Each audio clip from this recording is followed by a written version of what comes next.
দাজ্জালের নাম তো আপনারা শুনেছেন। ভয়ঙ্কর ডেঞ্জারাস একটা ক্যারেক্টার। পৃথিবীর শুরু থেকে শেষ পর্যন্ত এর চেয়ে বড় ফিতনা আসেনি, আসবেও না। দাজ্জালের ফিতনা।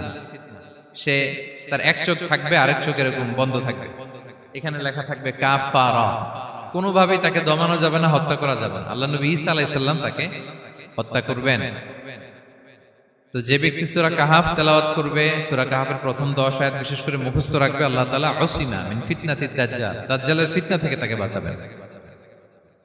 তা আমরা দাজ্জালের ফিতনা থেকে বাঁচতে চাই কি চাই না? আপনারা অনেকে দেখে থাকবেন যে সূরা কাহাফের মধ্যে একটা শব্দ আছে ওয়ালিয়াতালাত্তাফ। যারা কোরআন পড়েছেন দেখে থাকবেন, না দেখলে আজকে বাসায় যে দেখবেন একটা শব্দ আছে ওয়ালিয়াতালাত্তাফ। দেখবেন কোরআনের মধ্যে এই শব্দটা বোল্ড করা, মোটা কালি দিয়ে লেখা, bold. This is the middle of the holy Quran. এটা কোরআনের একেবারে মাঝখানে এই শব্দটা। এর আগে যত আয়াত তার পরে ঠিক তত আয়াত। সুবহানাল্লাহি বিহামদিহি। This is the middle of the holy Quran, এবং এটা সূরা কাহাফের মধ্যে আছে ওয়ালিয়াতালাত্তাফ শব্দটা আপনারা দেখবেন। তখন সাহাবীদের উপর, নমুসলিম সাহাবাদের উপর কঠিন অত্যাচার চলতেছিল, ভয়ঙ্কর ধরনের অত্যাচার। তো এই সূরাটা নাযিল করে আল্লাহ তাআলা ওনাদেরকে সান্ত্বনা দিলেন এবং বুঝাতে চাইলেন এই অত্যাচার, এই জুলুমের শিকার শুধু তোমরাই হচ্ছ না, এর আগেও হয়েছে অনেকে। 7 জন যুবক ছিল রোমান সাম্রাজ্যে, তারা তাদের ঈমান বাঁচানোর জন্য এরকম কষ্টের শিকার হয়েছিল, এবং তারা যে স্বপ্ন দেখেছিল সেই স্বপ্ন আল্লাহ তাআলা বাস্তবায়ন করেছেন। তো এই ঘটনাগুলো শুনিয়ে বেসিক্যালি মক্কার যে নও-মুসলিম সাহাবারা তাদেরকে আল্লাহ তাআলা সান্ত্বনা দিচ্ছিলেন যে ফ্রাস্ট্রেটেড হওয়ার কিছু নেই। ওয়ালা তাহিনু ওয়ালা তাহজানু ওয়া আনতুমুল আ'লাউনা ইন কুনতুম মুমিনিন। হতাশ হবে না, চিন্তিত হবে না, বিজয় তোমাদেরই হবে যদি তোমরা মুমিন হও, যদি তোমরা বিশ্বাসী হও, তোমাদের ঈমানের দাবিতে যদি তোমরা সত্যবাদী হও। মক্কার কুরাইশরা কোনোভাবেই যখন রাসূল সাল্লাল্লাহু আলাইহি ওয়াসাল্লামকে দমাতে পারছিল না, তখন তারা প্ল্যান করলো যে আমরা মদিনাতে যে মদিনার ইহুদিদের কাছ থেকে কিছু জেনে আসি। কারণ মক্কাবাসীদের নবী, রাসূল, ওহী, আখিরাত এগুলোর ব্যাপারে কোনো ধারণা ছিল না। তো ফলে তারা কুরাইশরা নজর ইবনে হারিস এবং উকবা ইবনে আবি মুঈত এই দুইজনকে পাঠালো, তোমরা মদিনায় যাও, মদিনায় ইহুদিরা থাকে, ইহুদিদের কাছে তাওরাত নাজিল হয়েছিল, they have idea regarding prophets and আখিরাত, আখিরাত কি, নবী কি, এগুলোর আইডিয়া তাদের আছে। তো তাদের দুইজনকে পাঠালো যে তোমরা যে তাদের জিজ্ঞেস করো যে আমাদের জ্ঞাতি ভাইদের মধ্যে থেকে একজন তো নবী দাবি করে, সে কি আসলে নবী কিনা, আমরা কিভাবে বুঝবো? তো যেই চিন্তা সেই কাজ, তারা গেল মদিনাতে, মক্কা থেকে মদিনায়, যে খুলে বললো যে আমাদেরই এক ছেলে, আমাদেরই এক লোক বয়স 40 হওয়ার পর থেকে বলে আমি নবী, আমার কাছে ওহী আসে, আল্লাহ আমার কাছে বাণী পাঠায়, আর তিনি আমাকে বাণী বাহক করে পাঠিয়েছেন তোমাদের কাছে। এটা আসলে সত্য কিনা, আমরা একটু কনফিউশনে আছি। তো ইহুদিরা বলল তোমরা যে তাকে 3টি প্রশ্ন করবে, যদি উত্তর দিতে পারে বুঝবে সত্য নবী। 1 নম্বরে জিজ্ঞেস করবে যে মুহাম্মদ বলো তো আসহাবে কাহাফ কারা, আসহাবে কাহাফ সম্পর্কে তোমরা কি জানো? যে সূরাটার নাম সূরাতুল কাহাফ। কাহাফ মানে হচ্ছে কেই, গুহা, মানে গুহাবাসী। 7 জন যুবক এই গুহার ভিতরে আশ্রয় নিয়েছিল ঈমান বাঁচানোর জন্য। মুহাম্মদ তুমি যদি সত্য নবী হও বলো এই ঘটনাটা কি। 2 নম্বরে তাকে জিজ্ঞেস করবে জুলকারনাইন বাদশা সম্পর্কে কি জানে, সে কিছু জানে কিনা। 3 নম্বর তাকে জিজ্ঞেস করবে মা হুয়া রূহ, রূহ কি, যে রূহটা দেহে ঢুকলে মানুষ নড়ে চড়ে, প্রাণবন্ত একটা অ্যানিমেশন থাকে, এটা বের হয়ে গেলে সে ডেড বডি, লাশ হয়ে পড়ে থাকে। What is the origin of রূহ, স্পিরিট।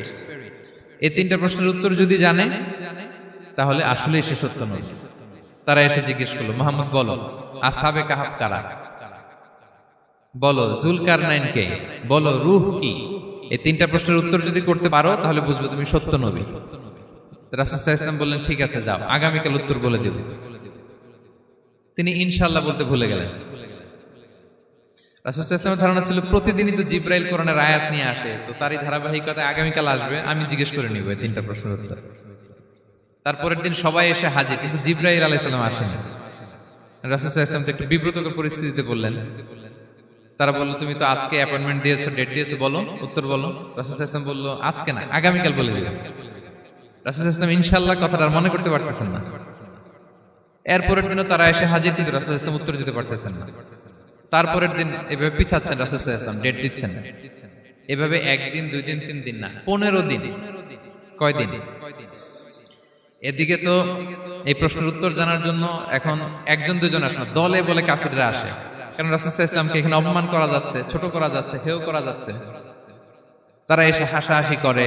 আবু বকর ওমর রাদিয়াল্লাহু আনহুকে বলে, দেখো তোমরা না বলছো সত্য নবী, উনি সত্য নবী হলে তো প্রথম দিন উত্তর দিয়ে দিতে পারতো, পারে না কেন? এটা থেকে বোঝা যাচ্ছে তিনি আসলে মিথ্যাবাদী। 15 দিন রাসূল সাল্লাল্লাহু আলাইহি ওয়াসাল্লামের জন্য এত বিব্রতকর পরিস্থিতি আর ছিল না।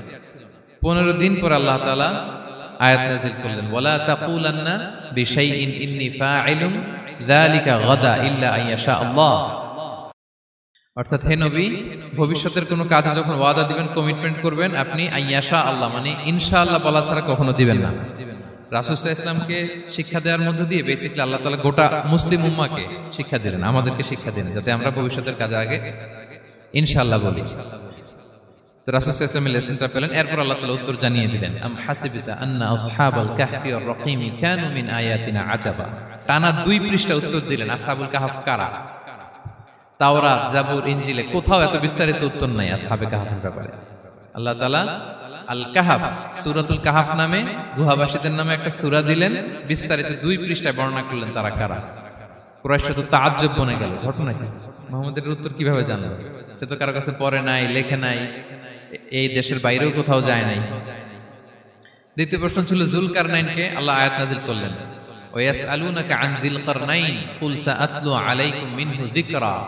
টানা আল্লাহ তাআলা প্রায় 1.5 পৃষ্ঠা, 1 পৃষ্ঠারও বেশি যুলকারনাইনের ঘটনা শোনালেন। আর রূহের কথা শোনালেন সূরা আল ইসরাতে, ওয়াসআলুনাকা আনির রূহ কুলির রূহু মিন আমরি রাব্বি ওয়া মা উতীতুম মিনাল ইলমি ইল্লা কালিলা। রূহ এটা আল্লাহর স্পেশাল একটা অর্ডার, আল্লাহর আদেশে এটা ঢুকে আল্লাহর আদেশে বের হয়। এটা কেউ ছুঁতে পারে না, ধরতে পারে না, দেখতে পারে না, এটা আল্লাহর পক্ষ থেকে একটা মিরাকেল। 3টা প্রশ্নের উত্তর যখন আল্লাহ তাআলা দিয়ে দিলেন, রাসূল সাল্লাল্লাহু আলাইহি ওয়াসাল্লাম তাদেরকে সাবলীল ভাষায় শুনিয়ে দিলেন। তারা অবাক হয়ে গেল। যে ব্যক্তি সূরা কাহফের প্রথম 10 আয়াত মুখস্থ করবে, সে দাজ্জালের ফিতনা থেকে মুক্তি পাবে। দাজ্জালের নাম তো আপনারা শুনেছেন, ভয়ঙ্কর ডেঞ্জারাস একটা ক্যারেক্টার। পৃথিবীর শুরু থেকে শেষ পর্যন্ত এর চেয়ে বড় ফিতনা আসেনি, আসবেও না। দাজ্জালের ফিতনা, সে তার এক চোখ থাকবে, আরেক চোখ এরকম বন্ধ থাকবে, এখানে লেখা থাকবে কাফারা। কোনোভাবেই তাকে দমানো যাবে না, হত্যা করা যাবে না। আল্লাহ নবী ঈসা আলাইহিস সালাম তাকে হত্যা করবেন। তো যে ব্যক্তি সূরা কাহফ তেলাওয়াত করবে, সূরা কাহফের প্রথম 10 আয়াত বিশেষ করে মুখস্থ রাখবে, আল্লাহ তাআলা উসিমা মিন ফিতনাতিদ দাজ্জাল, দাজ্জালের ফিতনা থেকে তাকে বাঁচাবেন। তা আমরা দাজ্জালের ফিতনা থেকে বাঁচতে চাই কি চাই না? আমরা যেন সূরা কাহফের প্রথম 10 আয়াত মুখস্থ করি, সূরা কাহফ যেন জুমার দিন আমরা তেলাওয়াত করি। So now the question arises, what is the relationship of Suratul Kahf with Dajjal? দাজ্জালের সাথে সূরা কাহফের রিলেশনটার কারণ কি? একটা মেকানিজম তো এখানে আছে। এত সূরা থাকে, রাসূল সাল্লাল্লাহু আলাইহি ওয়াসাল্লাম কেন বলেন যে সূরা কাহফ পড়লে দাজ্জালের ফিতনা থেকে বাঁচবে? কারণটা কি? এর কারণ হচ্ছে দাজ্জাল আমাদেরকে যে সমস্ত জিনিস দিয়ে ফিতনায় ফেলবে, ওই ফিতনাগুলোর সলিউশন আল্লাহ তাআলা সূরা কাহফের ভিতরে রেখে দিয়েছেন। দাজ্জাল 4টা জিনিস দিয়ে আমাদেরকে ফিতনায় ফেলবে। That's trial of faith, 1 number. ঈমানের পরীক্ষায় সে আমাদেরকে ফেলবে, আমাদের বিশ্বাস নিয়ে ছিনিমিনি খেলবে সে। এটার সলিউশন আছে সূরা কাহফ, আমি বলবো আস্তে আস্তে। 2 নম্বরে দাজ্জাল আমাদেরকে ফিতনায় ফেলবে, দ্য ট্রায়াল অফ ওয়েলথ, সম্পদ দিয়ে সে আমাদেরকে ফিতনায় ফেলবে। 3 number the trial of knowledge, জ্ঞান দিয়ে সে আমাদেরকে ফিতনায় ফেলবে। 4 number the trial of power, ক্ষমতা দিয়ে সে আমাদেরকে ফিতনায় ফেলবে। দাজ্জাল 4টা জিনিস দিয়ে আমাদেরকে পরীক্ষায় ফেলবে। কয়টা?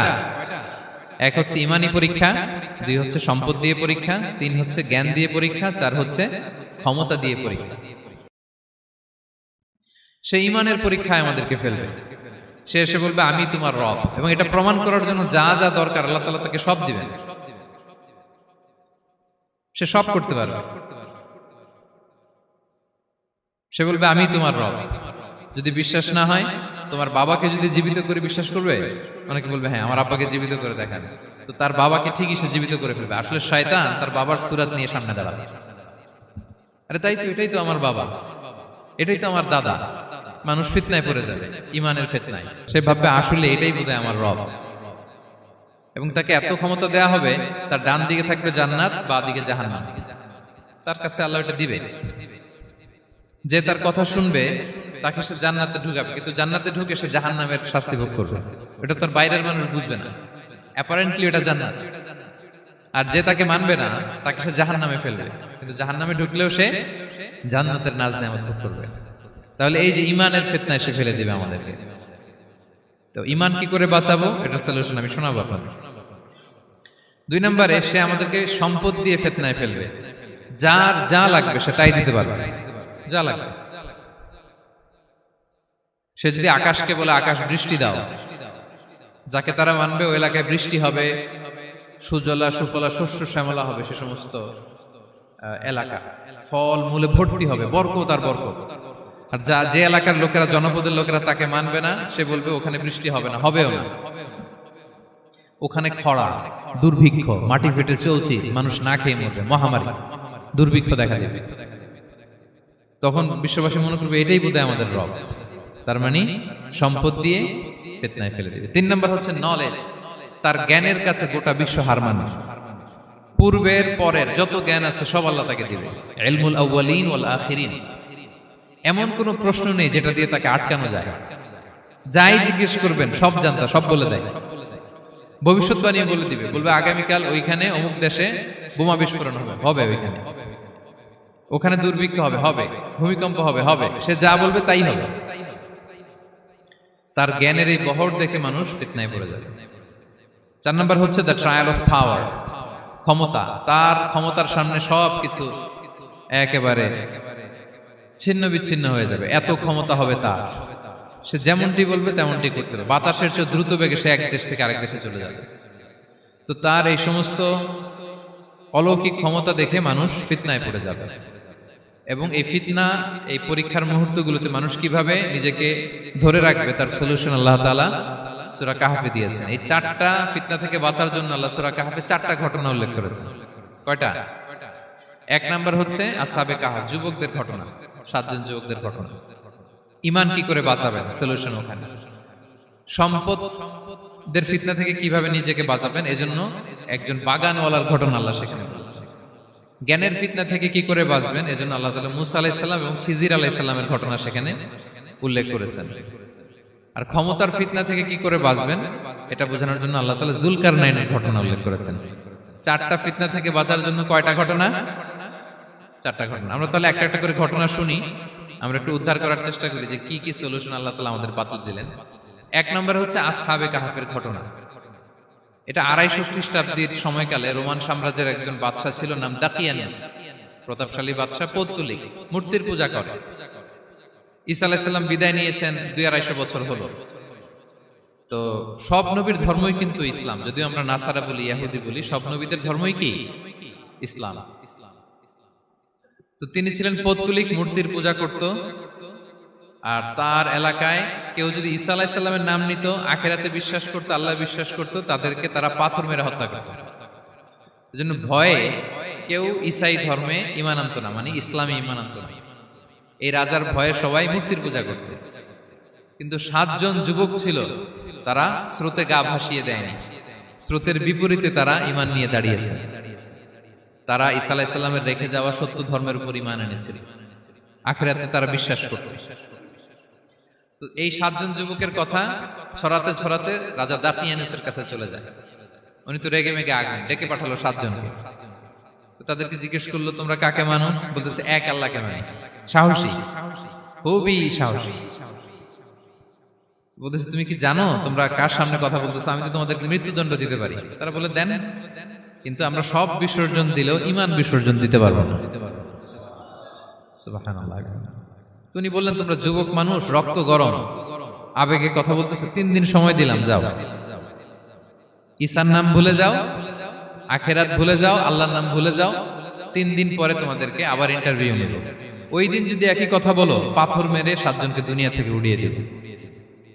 তারা চলে গেল। এবার 7 বন্ধু মিলে পরামর্শ করতে লাগলো, কি করতে পারি আমরা, এই গুণে ধরা সমাজকে আমরা কিভাবে বাঁচাবো, এই পৌত্তলিকতার ছোবল থেকে এই ইফসিস নগরীকে বাঁচাবো কি করে। নগরীটার নাম ছিল ইফসিস নগরী।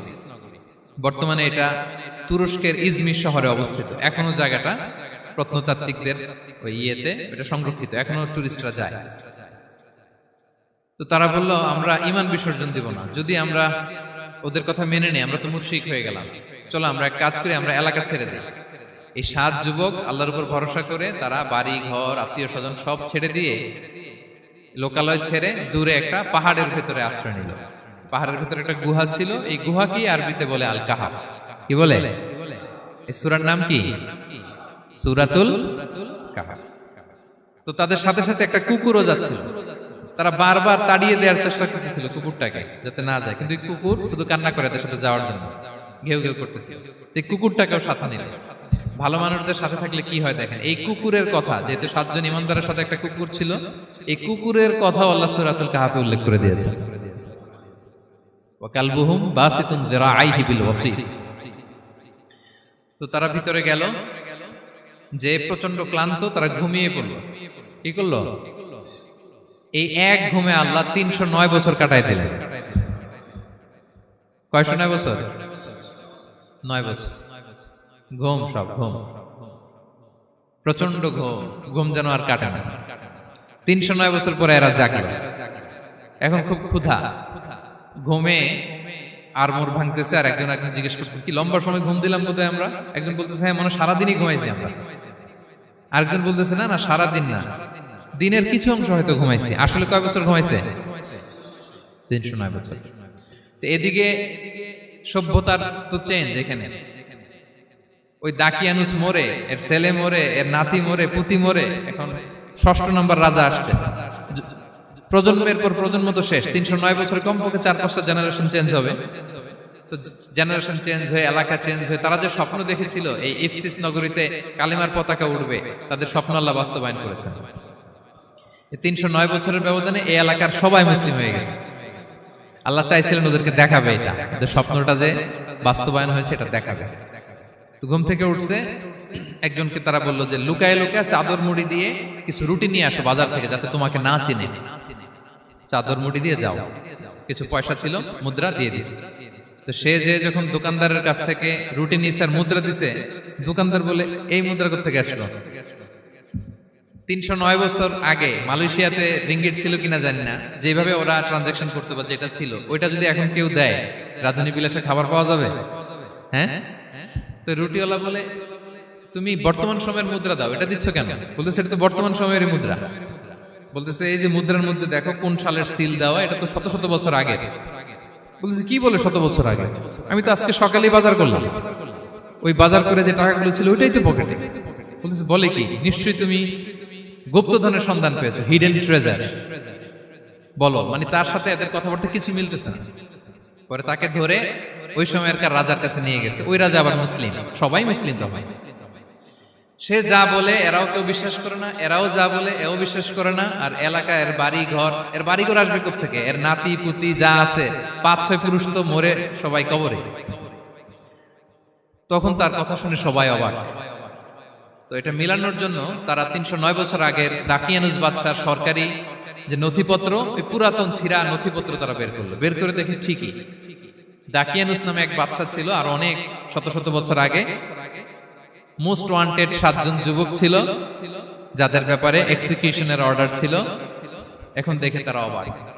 লম্বা ঘটনা আমি খুব শর্ট করে বলতেছি। পরে সবাই মিলে তাকে সহ ওই গুহায় গেল। গুহায় যাওয়ার পরে সে বাকিদেরকে ডাকতে গুহার ভিতরে ঢুকলো। আল্লাহ তাআলা 7 জনকে ওইখানে মৃত্যু দিয়ে দিলেন। চিরকালের জন্য এই 7 জন ঘুমায় পড়লো। আর এলাকাবাসী রাজা সহ ওইখানে তারা একটা মসজিদ নির্মাণ করলো। This is the story of আসহাবে কাহাফ। তো এলাকাবাসী যদিও মুসলিম হয়েছিল, কিন্তু আখিরাতের ব্যাপারে তাদের একটা সন্দেহ ছিল যে আসলে মানুষ মরার পরে কি আবার জীবিত হবে? মৃত্যুবরণ করার পরে আবার মানুষ জীবিত হবে? তাদের মনের মধ্যে একটা সন্দেহ ছিল যে আসলে মারা গেলে মানুষ আবার উঠতে পারে। তাদের এই সন্দেহ দূর করার জন্য আল্লাহ তাআলা এই 7 জনকে 309 বছর ঘুম পাড়িয়ে আবার জীবিত করলেন। সুবহানাল্লাহ বিহামদিহি।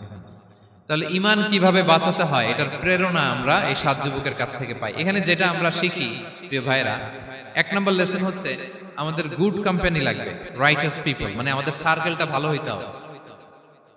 তাদের 7 জনের সার্কেলটা খুব ভালো ছিল, ফলে তারা বিপথে যায় নাই, এবং তারা এমন শক্ত সিদ্ধান্ত নিয়েছে যে আল্লাহ তাআলা সেটাতে বরকত দিয়েছেন, গোটা সমাজকে আল্লাহ তাআলা চেঞ্জ করে দিয়েছেন। এটা হচ্ছে 1 নম্বর লেসন। আপনি ঈমান বাঁচাতে হলে আপনার সার্কেল ভালো লাগবে। খুঁজবেন যে এলাকায় যাবেন ওখানে নামাজি সার্কেল কারা আছে, ওখানে জ্ঞানী গুণী সার্কেল কারা আছে, ওখানে ভালো কাজ করতে চায়, একে অপরকে সহযোগিতা করে, কল্যাণের পথের যাত্রী কারা আছে, খুঁজতে হবে আপনাকে। খুঁজে ওই সার্কেলে আপনি যুক্ত হবেন, তাইলে ঈমান বাঁচানো যাবে। ক্লিয়ার? দুই নাম্বার হচ্ছে the conflict between believers and disbelievers it's universal. সত্য মিথ্যার লড়াই এটা চিরন্তন, আজীবন থাকবে। এটা ওনাদেরও ছিল, এখনো আমাদের লড়াই করে যেতে হচ্ছে, আমাদের ভবিষ্যৎ প্রজন্মও করবে। এই লড়াইটা আমরা করে যেতে চাই। কি বলেন?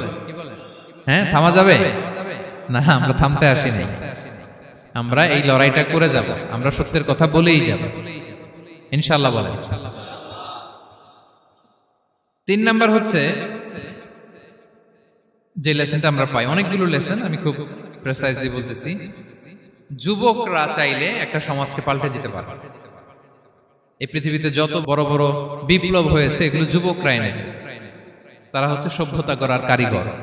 আসহাবে কাহাফ আমাদের এই সময়ের নওজওয়ানদের জন্য প্রেরণা, তারা আমাদের জন্য প্রেরণার বাতিঘর। তারা যেমনি ইমানকে রক্ষা করেছে, আমাদের যুবকরা চাইলেও তাদের ইমানি চেতনাতে স্পিরিট দিয়ে সমাজটাকে পাল্টে দিতে পারে। কি বলেন? এখানে বেশিরভাগই তো যুবক। হ্যাঁ, গুড সার্কেলে থাকবেন তো আপনারা? সত্যের পক্ষে সবাই থাকবেন তো? আল্লাহ তাআলা কবুল করুন। আচ্ছা, এবার দ্বিতীয় নাম্বার ছিল সম্পদের ফিতনা, কিভাবে বাঁচবেন। আসহাবে কাহাফের পরে সূরা কাহাফে আল্লাহ তাআলা একজন বাগানওয়ালার ঘটনা বলেছে। দুজন বন্ধু, একজন একটু গরিব, সে বিশ্বাসী, আরেকজন ধনী, সে অবিশ্বাসী। তাকে আল্লাহ তাআলা বিশাল বড় খেজুরের বাগান আর আঙ্গুরের বাগান দিয়েছেন, বিশাল বড়, অনেক বড় বিজনেস ম্যাগনেট। তো এই সম্পদের অহংকার সে করত। সে প্রায় তার গরিব বন্ধুকে বলতো যে তোর চেয়ে আমার সম্পদও বেশি, সন্তানও বেশি, জনবল বেশি, লোকবল বেশি, অর্থবল বেশি, সব বেশি। অহংকারে তার পা মাটিতে পড়তো না।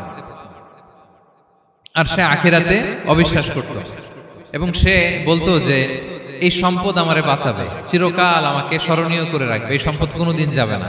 অনেক বড় বড় ধনীরা আছে, তারা এরকম মনে করে যে আমি এত বড় সিআইপি, হ্যাঁ, আমি এত বড় বিজনেস ম্যাগনেট, এই দিন বোধহয় আর চেঞ্জ হতে পারে না, আমার আজীবনই বোধহয় এত পাওয়ার থাকবে, এত সম্পদ থাকবে। এটা ভুল ধারণা। এটা কি ভুল ধারণা? এই যে তুরস্কে দুর্ভিক্ষ হইল না, আপনারা দেখছেন না যে অনেক সম্পদের মালিক বাড়ি ঘর ভেঙে রাস্তার ফকির। এখন ওই যে রিফিউজিদের জন্য যে খাবার আসছে ওখানে লাইনে দাঁড়াইছে, কারণ এখন লাইনে না দাঁড়ালে খাবারও তো মিলবে না। 1000 কোটি টাকার মালিক ছিল, ভেঙে চুরে সব শেষ। এখন রিলিফের নেওয়ার জন্য দুস্থদের কাতারে ওখানে দাঁড়াইছে, কারণ দাঁড়াইলেই কিছু খাবার পাওয়া যাবে, খিচুড়ি পাওয়া যাবে, তা না হলে তো খাবারটাও মিলবে না। এই যে বঙ্গবাজারে আগুন লাগলো আমাদের বাংলাদেশে, 20টা-25টাও দোকান ছিল অনেকের যাদের অন্যান্য বিজনেস আছে তারা হয়তো সার্ভাইভ করতে পারতেছে, কিন্তু এমন অনেক ব্যবসায়ী ছিল সব শেষ, জ্বলে পুড়ে, তার টাকা পয়সা পুঁজি স্বপ্ন সব শেষ। তো ধনীকে গরিব বানাতে আল্লাহর 1 সেকেন্ডও লাগে না। ওই বিশাল প্রাসাদ থেকে টেনে ভাঙ্গা থালা হাতে দিয়ে রাস্তায় নামাইতে আল্লাহর কয় সেকেন্ড লাগে বলেন তো? 1 সেকেন্ডও লাগে না। সো এই লেসনটা কিন্তু আমাদের নিতে হবে। এবং ওই ব্যক্তির নসিবে তাই ঘটেছিল।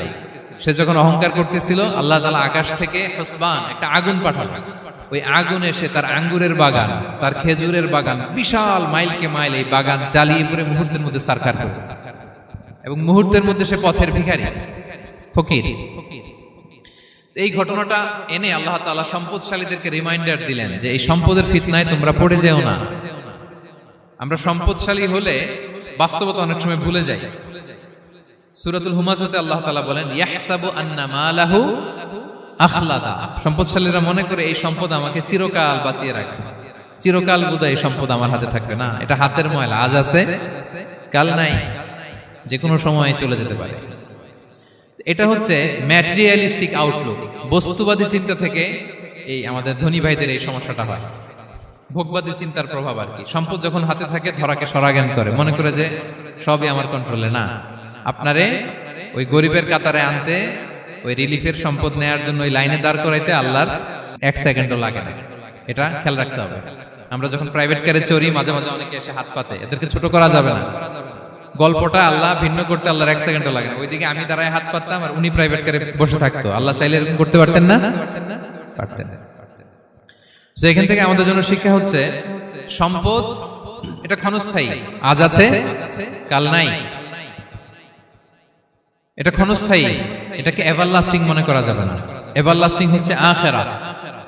ওয়ালাল আখিরাতু খায়রুল লাকা মিনাল উলা, আখিরাত তোমার জন্য দুনিয়ার চেয়ে শ্রেষ্ঠ।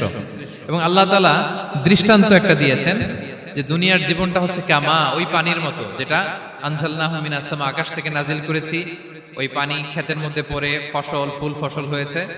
এরপরে যখন ফসল কাটা হয়, ওই ক্ষেত খামার এগুলো তৃণলতা হয়ে যায়, ভুসির মতো হয়ে যায়। তখন বাতাসের ঝাপটায় একবার এদিকে যায়, একবার ওদিকে যায়। অনেক লম্বা উপমা, আমি সংক্ষেপে বললাম। তো শেষ আউটপুটটা হচ্ছে এটা, সম্পদ এটা মুহূর্তেই চলে যেতে পারে। সম্পদ উপার্জন জায়েজ আছে, মুসলিমরা সম্পদ উপার্জন করতে পারবে, কোনো অসুবিধা নাই। আপনি যদি ধনী হন এটা ভালো, ফলে আপনি যাকাত দিতে পারবেন, অসহায় দুস্থদের সহায়তা করতে পারবেন, কন্ট্রিবিউট করতে পারবেন। আপনি সম্পদ হাতের মুঠোয় নেবেন, কন্ট্রোল করবেন, কিন্তু এই দিকে স্থান দিবেন না, দ্যাটস ইট, তাহলেই হবে। আমরা সম্পদ কি করতে পারবো? উপার্জন করতে পারবো, কিন্তু হৃদয়ে স্থান দিতে পারবো না। হৃদয়ে স্থান থাকবে আখিরাতের। এই মাইন্ডসেট যদি আপনি গড়ে তোলেন, তাহলে সম্পদের ফিতনা আপনি কখনো পড়বেন না। এই পয়েন্টটা কি ক্লিয়ার সবার? ক্লিয়ার। 3 নাম্বার ফিতনা ছিল কিসের ফিতনা দেখি কে বলতে পারে? প্রথমটা হচ্ছে বিশ্বাস বা ঈমানের ফিতনা, 2 নাম্বার হচ্ছে সম্পদের ফিতনা, 3 নাম্বার জ্ঞানের ফিতনা। জ্ঞানেরও কিন্তু ইলমেরও একটা গরম আছে। যার ইলম আছে তার মধ্যে এই সমস্যাটা কাজ করে। সেটার জন্য আল্লাহ তাআলা মুসা আলাইহিস সালাম, খিজির আলাইহিস সালামের ঘটনা বলেন। আমি খুব সংক্ষেপে বলবো, সময় কম। মুসা আলাইহিস সালাম হচ্ছে বনি ইসরাইলের নবী, আর খিজির আলাইহিস সালাম কেউ বলেছেন নবী, কেউ বলেছেন আল্লাহর ওলি। আসলে আরবিতে ওনার নাম খদির, আমরা বাংলায় বলি খিজির। খদির মানে সবুজ। উনি যে কোনো জায়গায় বসলে ওখানে মরা গাছ, লতা পাতা এগুলো সবুজ হয়ে যেত। অনুর্বর এলাকার উপর দিয়ে হেঁটে গেলে ওটা উর্বর হয়ে যেত। তো মুসা আলাইহিস সালাম একবার ওয়াজ করতেছেন এইভাবে বনি ইসরাইলের সামনে, খুতবা দিচ্ছেন। হঠাৎ এক লোক দাঁড়ায় বলে, ইয়া নবী আল্লাহ, মান আ'লামু ফিল আরদ, বর্তমান পৃথিবীতে সবচেয়ে জ্ঞানী কে? মুসা আলাইহিস সালাম বলেন, ফাকালা আনা, আমি। কি বললেন? উনি আসলে ভুল কিছু বলেন নাই, কারণ প্রত্যেক জামানার নবীকেই আল্লাহ তাআলা সবচেয়ে বেশি জ্ঞান দিয়ে পাঠান, কারণ তার কাছে ওহীর জ্ঞান আসে, অদৃশ্যের খবর আসে, ইলমুল গায়ব আসে। কিন্তু এই উত্তরটা আল্লাহ তাআলার পছন্দ হয় না। আল্লাহ তাআলা চাচ্ছিলেন মুসা যদি বলতো আল্লাহ তাআলাই জানে কে জ্ঞানী বা আল্লাহই সবচেয়ে জ্ঞানী, এরকম হলে ভালো হতো। কিন্তু মুসা আলাইহিস সালাম কি বলছে? আমি। এখন প্রশ্ন করলো সবচেয়ে বড় জ্ঞানী কে? উনি কি বললেন? আমি। এই যে আমি এটাতে ঝামেলা আছে। আমি বড়, আমি জানি, আমি সব, দিস ইজ প্রবলেমেটিক। আল্লাহ এটা পছন্দ করলেন না। আল্লাহ তাআলা মুসা আলাইহিস সালামকে বললেন, মুসা তুমি যে বলছো তুমি জ্ঞানী, না তুমি জ্ঞানী না, তোমার চেয়ে বড় জ্ঞানী আছে। মুসা আলাইহিস সালাম বলে, তাই নাকি? আমার চেয়ে বড় জ্ঞানী কে? তো আল্লাহ তাআলা বললেন, ইযহাব ইলা মাজমাইল বাহরাইন, 2 সাগর বা 2 নদীর মিলনস্থলে যাও, ওখানে আমার এক বান্দা আছে তোমার চেয়েও জ্ঞানী। মুসা আলাইহিস সালাম বললেন, তাই নাকি? তো আল্লাহ, আমি কিভাবে চিনব উনি কোথায় থাকে, কিভাবে বুঝবো? আল্লাহ বললেন, একটা বড় মাছ নাও, এটাকে ফ্রাই করো, এটাকে ফ্রাই করে একটা ঝুড়ির ভেতরে নাও, যেখানে এই মাছটা সাগরে ঢুকে যাবে ওখানে আমার বান্দাকে পাবে। তো উনি ওনার সহযোগী ইউশা ইবনে নুনকে নিয়ে হাঁটতে লাগলেন। হাঁটতে হাঁটতে এক জায়গায় ক্লান্ত হয়ে পাথরের পাশে বিশ্রাম নিলেন। ওই পাথর থেকে আবার এক ধরনের পানি বের হয়, এই পানিটারে বলে আবে হায়াতের পানি, মাউল হায়াত, জীবন নদীর পানি। এই পানি কোনো মৃত প্রাণী বা বস্তুর গায়ে লাগলে ওটা জীবিত হয়ে যায়। তো ওনারা পাথরে হেলান দিয়ে বিশ্রাম নিচ্ছিলেন। ওই পানি ওই ফ্রাই করা মাছের গায়ে লাগার সাথে সাথে মাছ জীবিত হয়ে ঝুড়ি থেকে বের হয়ে সাগরে ঢুকে গেছে। ওনারা আর খেয়াল করেন না। এরপর আবার হাঁটতে লাগলেন। হাঁটতে হাঁটতে যখন ক্লান্ত শ্রান্ত, তখন বলে, এই ইউশা, আমাদের ওই মাছ, ফ্রাই মাছটা দাও, এখন খাই। ঝুড়ি খুলে দেখে মাছ নাই। মাছ গেল কোথায়? তখন ইউশা বলল, হয়তো আমরা যে পাথরের ওখানে বিশ্রাম নিয়েছিলাম ওখানে আমরা মিসিং, ওখানে হারাই ফেলছি। চলো চলো, আরে ওইদিকে তো যাইতে হবে আমাদের। উনি গেলেন, যে দেখে মাছ যে জীবিত হয়ে বালুর এদিকে নাড়াচাড়া করতে করতে সাগরে ঢুকে গেছে, ওখানে দাগ আছে। মুসা আলাইহিস সালাম ঢুকলেন সুরঙ্গ, ঢুকে দেখে চাদর গায়ে দিয়ে এক লোক শুয়ে আছে। সালাম দিলেন, আসসালামু আলাইকুম। ওই লোক চাদর আর সরায় না, ভিতর থেকে বলতেছে, ওয়ালাইকুম আসসালাম। তো চাদরের ভিতর থেকে উনি বলে, মান আন, তুমি কে? মুসা আলাইহিস সালাম বললেন, আনা মুসা, আমি মুসা। উনি বলেন, মুসা বনি ইসরাইল, বনি ইসরাইলের মুসা? বললেন, হ্যাঁ। কেন এসেছো? এবার চাদর খুললেন। বলতেছে, আপনার কাছ থেকে কিছু শিখতে আসছি। আল্লাহ বলছে, আপনি নাকি সবচেয়ে বড় জ্ঞানী। আমি ভুল করে বলে ফেলছিলাম আমি। আল্লাহ বলছেন যে আপনি নাকি জ্ঞানী। বলতেছে, না, তুমি আমার জ্ঞান নিতে পারবে না, ওই ধৈর্য শক্তি তোমার নাই। মুসা আলাইহিস সালাম বললেন যে, আপনি যে কোনো শর্তে আমাকে একটু রাখেন কয়েকদিন, আপনার সাথে আমি রাজি। বললেন, না, তুমি পারবে না। মুসা আলাইহিস সালাম জোর করতে লাগলেন। অবশেষে খিজির আলাইহিস সালাম রাজি হলেন।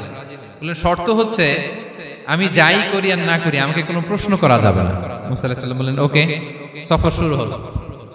সামনে নদী, এক লোক তাদের নৌকা দিয়ে নদী পার করায় দিল। নদী পারাপারের পর খিজির আলাইহিস সালাম লাঠি দিয়ে নৌকার তলাটা ছিদ্র করে দিলেন। মুসা আলাইহিস সালাম বললেন ইন্না লিল্লাহি, এটা আপনি কি করলেন?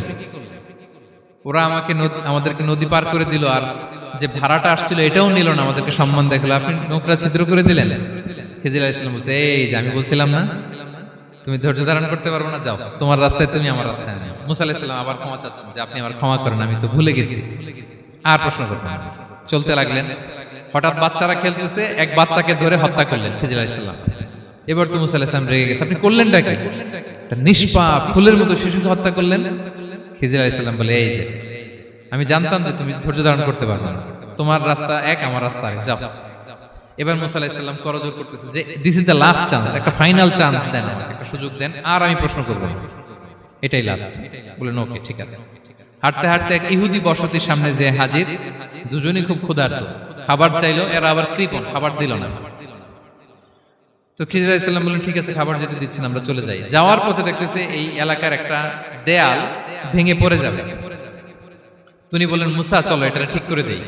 দুইজন মিলে প্রচন্ড ক্ষুধায় এটা সেটা এনে দেয়ালটা তৈরি করতেছে। মুসা আলাইহিস সালাম তো এমনিই রাগী, পেটে আবার ক্ষুধা, আবার বলছে কিছু বলাও যাবে না। তিনি এবার আর প্রশ্ন করেন, বলতেছে ওরা এত কিপটামি করলো আর আপনি এটা করে দিলেন, আপনি তো চাইলে এটা টাকা নিতে পারতেন, পারিশ্রমিক নিতে পারতেন চাইলে।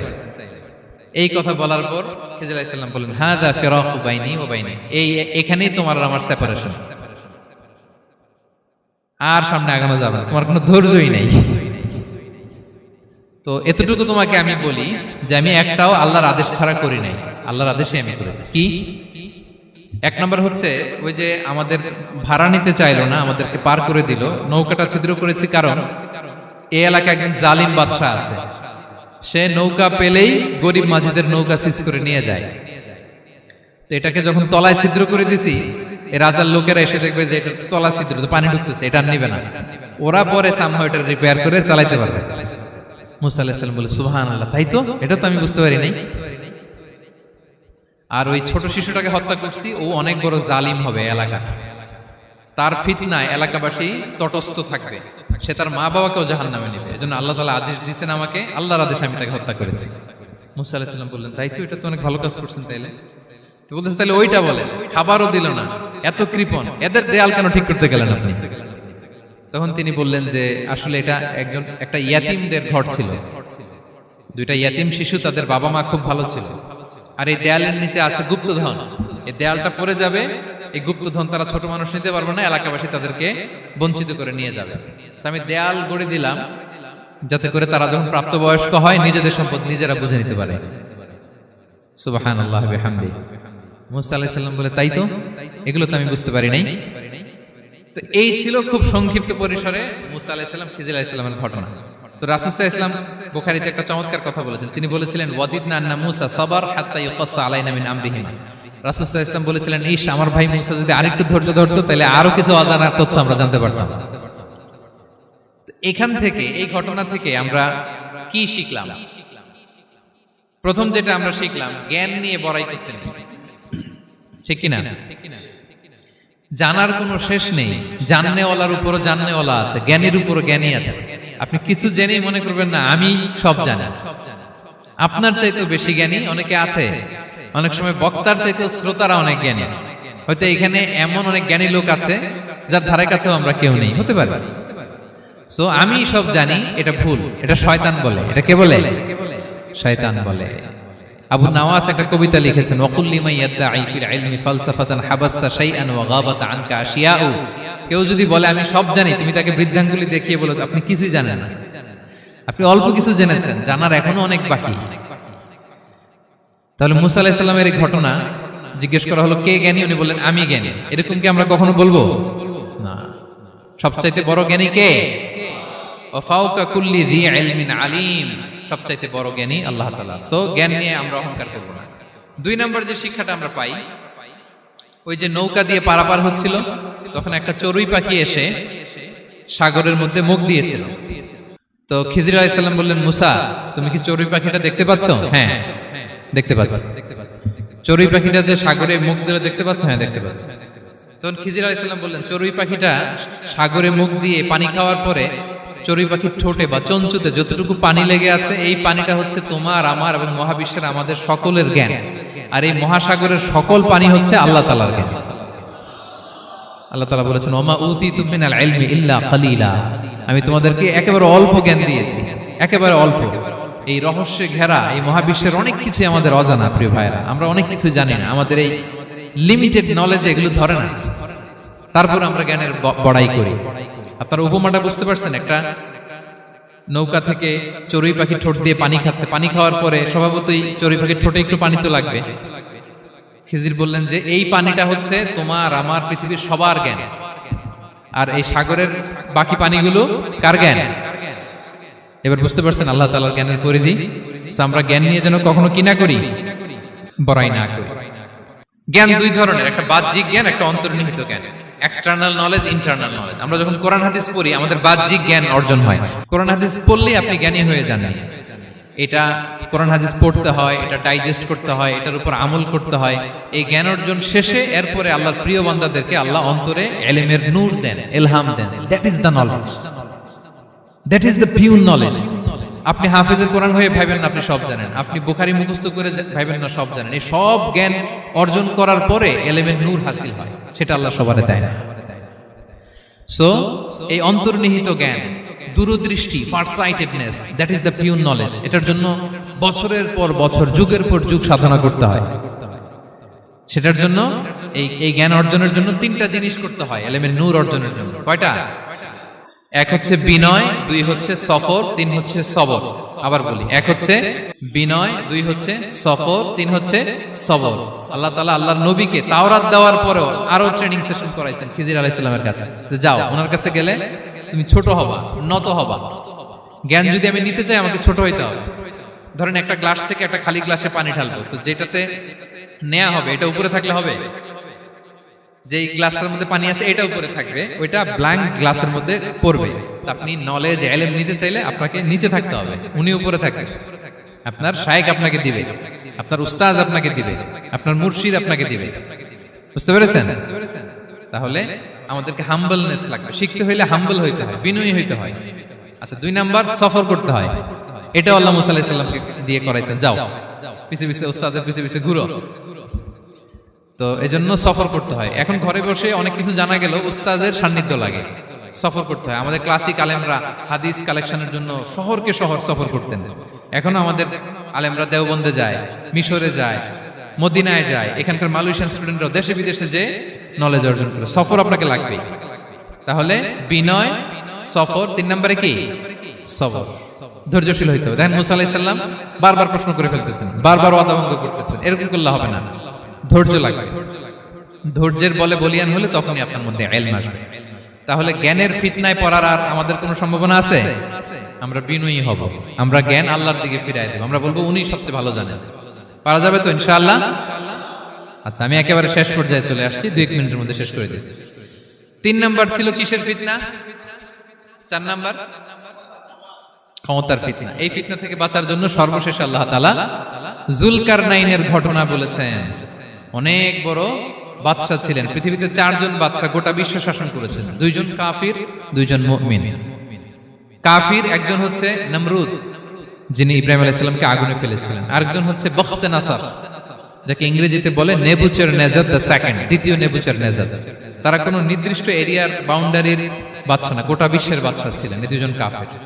আর 2 জন বাদশা ছিলেন গোটা বিশ্বকে শাসন করেছেন, তারা ছিলেন মুমিন। একজন হচ্ছে সুলাইমান আলাইহিস সালাম, আল্লাহর নবী। আরেকজন হচ্ছে যুলকারনাইন, গোটা বিশ্ব শাসন করেছেন। প্রাচ্য থেকে পাশ্চাত্য সব জায়গায় তিনি গিয়েছেন, ইসলামের বাণী প্রচার করেছেন, জালিমদেরকে শায়েস্তা করেছেন। তো এরকম দিক বিদিক তিনি জয় করতেছিলেন। অনেকে যুলকারনাইনকে আলেকজান্ডার দ্য গ্রেটের সাথে গুলিয়ে ফেলে না। ম্যাসিডোনিয়াতে যে আলেকজান্ডার দ্য গ্রেট ছিল, উনি আর যুলকারনাইন এক নন। যুলকারনাইন হচ্ছে আল্লাহ তাআলার প্রিয় একজন বান্দা, অনেক বড় সাহসী বীর পুরুষ ছিলেন, গোটা বিশ্বে ইসলাম প্রচার করেছেন। করতে করতে করতে করতে অনেক বড় ঘটনা, আমি সব শেষের ঘটনাটা বলি। উনি জর্জিয়া, বর্তমান যে জর্জিয়ার তিবলিসি এরিয়া, এখানে এসে একটা এলাকার সন্ধান পেলেন, যারা ওনাকে এসে বলল যে এখানে একটা জঙ্গলি গ্রুপ আছে যাদের নাম ইয়াজুজ মাজুজ, তারা এসে আমাদের উপর হামলা করে। হে জুলকারনাইন, আমরা আপনাকে ট্যাক্স কালেক্ট করে দিচ্ছি, আপনি তাদের মাঝে আর আমাদের মাঝে একটা প্রাচীর তৈরি করে দেন। আপনারা ইয়াজুজ মাজুজের নাম শুনেছেন না? ইংরেজিতে বলে গগ ম্যাগগ। নূহ আলাইহিস সালামের 4 সন্তান ছিল, হাম, সাম, ইয়াফাস, কানাআন। এই ইয়াফাসের বংশধর হচ্ছে ইয়াজুজ মাজুজ, জঙ্গলি, হাজার হাজার শুধু বংশ বিস্তার করে। তারা এসে লোকালয়ে মানুষের উপর আক্রমণ করে, তাদের গবাদি পশু এগুলো ছিনিয়ে নেয়, ফলমূল খেয়ে ফেলে।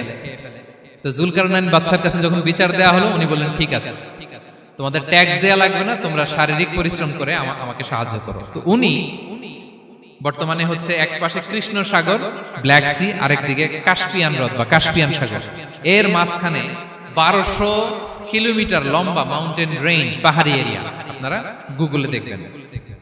এইখানে 2 পাহাড়ের মাঝখানে ফাঁকা জায়গায় তিনি বড় বড় লোহার পাত প্রথিত করলেন, গেড়ে দিলেন। এরপরে তামা, সীসা গালিয়ে বিশাল একটা ওয়াল তৈরি করলেন। এটা জুলকারনাইন উনার বানানো ওয়াল বা ড্যাম, প্রাচীর। এখন আর ইয়াজুজ মাজুজ আসতে পারে না, ওরা আর আসতে পারে না। ওরা প্রতিদিন এটা ভাঙার চেষ্টা করে, কিন্তু ভাঙতে ভাঙতে আরেকটু ভাঙলেই ভেঙে যাবে। ওরা বলে আগামীকাল ভেঙে ফেলবে, ইনশাল্লাহ বলতে ভুলে যায়। এজন্য এরপরের দিন এসে দেখে আবার এটা আগের মতো হয়ে আছে। কিয়ামতের আগ দিয়ে ওদের মধ্যে এই ইনশাআল্লাহর প্রেরণা আসবে। তাদের একজন বলে উঠবে আগামীকাল ইনশাআল্লাহ আমরা এটা ভেঙে খান খান করে দেব, ঠিকই ভেঙে ফেলবে। তখন তারা ভেঙে চুরে কোটি কোটি ইয়াজুজ মাজুজের দল এসে হামলে পড়বে।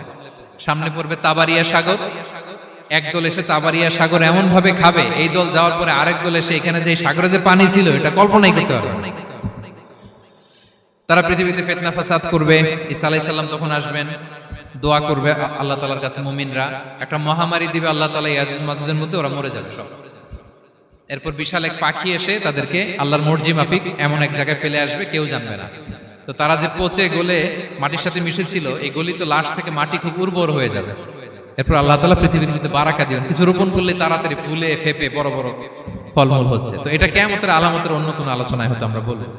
তো জুলকারনাইন তিনি বিশাল এখানে প্রাচীর তৈরি করে দিয়েছিলেন, এবং প্রাচীর তৈরি করে দিয়ে তাদেরকে বলেছিলেন যে যতদিন আল্লাহ তাআলা চাইবেন এটা থাকবে, এবং যেদিন আল্লাহ তাআলার আদেশ আসবে এটা ভেঙে খান খান হয়ে যাবে। তার মানে দেখেন, এত পাওয়ারফুল, এত শক্তিশালী, এত ক্ষমতাধর হওয়ার পরেও তিনি তার ক্ষমতাকে কার দিকে ফিরিয়ে দিয়েছেন?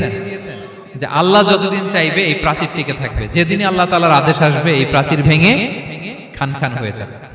সো আমরা ক্ষমতার দেখা পেলে, চেয়ার একটা পেলে, আমরা যেন জালিম হয়ে না উঠি, এটা হচ্ছে এখান থেকে শিক্ষা। আমরা যেন জুলুম না করি। উনি সম্পদের মালিক ছিলেন, ক্ষমতার মালিক ছিলেন, কিন্তু উনি যে আল্লাহর বান্দা এটা ভুলে যান নাই। আমরা যখন ক্ষমতাশীল হই, আমরা যখন প্রধানমন্ত্রী হই, আমরা যখন প্রেসিডেন্ট হই, আমরা যখন পাওয়ারফুল হই, আমাদের সবচেয়ে বড় পরিচয় যে আমরা আব্দুল্লাহ, আল্লাহর গোলাম, এটা আমরা ভুলে যাই। আমাদের আসল পরিচয় কি? আমরা আল্লাহর গোলাম। আমরা যে আল্লাহর গোলাম, এই চিন্তাটা, এই সেন্সটা যদি আমাদের মাথায় থাকে, তাহলে ক্ষমতা আমাদেরকে দাম্ভিক বানাতে পারে না, আর ওই ক্ষমতা আমাদেরকে ফিতনায়ও ফেলবে না। তাহলে সম্মানিত সুধী, দাজ্জাল কয়টা জিনিস দিয়ে আমাদেরকে ফিতনায় ফেলবে? 4টা। দ্য ট্রায়াল অফ ফেইথ, ইমানের পরীক্ষা; দ্য ট্রায়াল অফ ওয়েলথ, সম্পদ দিয়ে পরীক্ষা; দ্য ট্রায়াল অফ নলেজ, জ্ঞানের পরীক্ষা; দ্য ট্রায়াল অফ পাওয়ার, ক্ষমতার পরীক্ষা। আর ইমানের পরীক্ষায় উত্তরণের জন্য আল্লাহ তাআলা আমাদেরকে এই সূরায় আসহাবে কাহফের ঘটনা শুনিয়েছেন, যে 7 জন যুবক তারা তাদের ইমানকে হেফাজত করেছিল। সম্পদের ফিতনা থেকে বাঁচানোর জন্য আল্লাহ তাআলা আমাদেরকে এক বাগানওয়ালার কাহিনী জানিয়েছেন, যে সম্পদ পেয়ে তোমরা দাম্ভিক হয়ে যাও না, এটা আজ আছে কাল থাকবে না। জ্ঞানের পরীক্ষা থেকে আমাদের মুক্তির জন্য আল্লাহ তাআলা অনেক বড় করে আল্লাহ নবী মুসা আলাইহিস সালাম এবং খিজির আলাইহিস সালামের ঘটনা শুনিয়েছেন, আমাদের বুঝিয়েছেন যে আমাদেরকে বিনয়ী হতে হবে, জ্ঞানের জন্য সফর করতে হবে এবং সবর করতে হবে। সবশেষে আল্লাহ তাআলা ক্ষমতার ফিতনা থেকে বাঁচানোর জন্য ক্ষমতাধর, আমরা তো একটা দেশের মালিক হই এখন, অমুক দেশের প্রেসিডেন্ট, অমুক দেশের প্রধানমন্ত্রী, উনি গোটা বিশ্বের প্রতাপশালী রাজা ছিলেন জুলকারনাইন। তারপরেও উনি যে আব্দুল্লাহ, উনি যে আল্লাহর গোলাম, এটা তিনি ভুলে যাননি। তাহলে এইভাবে যদি আমরা এই ফিতনাগুলো থেকে বাঁচার চেষ্টা করি, তাহলে এই ফিতনা থেকে আমরা বেঁচে থাকতে পারবো। এবং দাজ্জাল যদি এই মুহূর্তেও আসে, সে আমাদেরকে বিভ্রান্ত করতে পারবে না। পারবে? পারবে না ইনশাআল্লাহ। ইনশাআল্লাহ বলেন। আর ভবিষ্যতের সব কাজের আগে আমরা সবসময় কি বলবো?